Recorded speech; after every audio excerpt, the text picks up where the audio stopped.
Check this out. It's the first time I've ever seen one of these things growing in my own garden.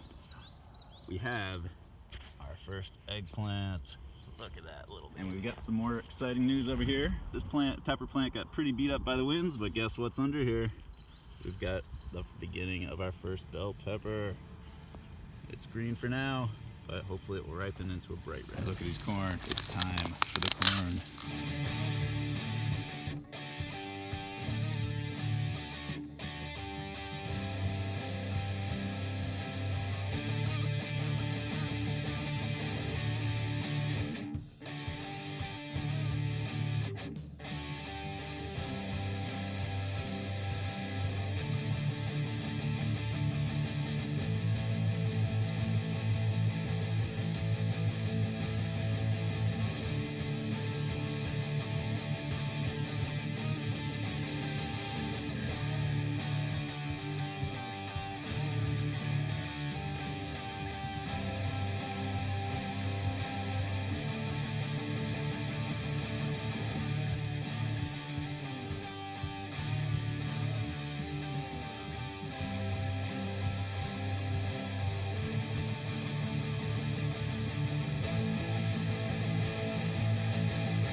All right, so the trick of harvesting onions is you wait for the tops to fall over, and then you wait about 2 weeks.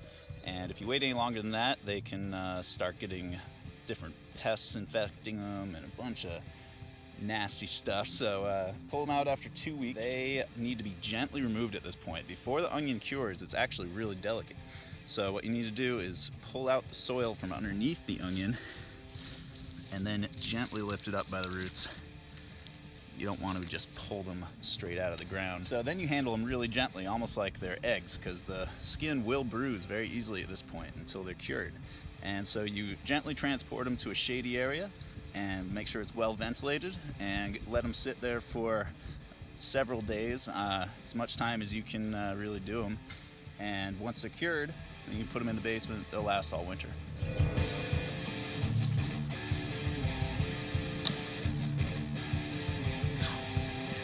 Look at that.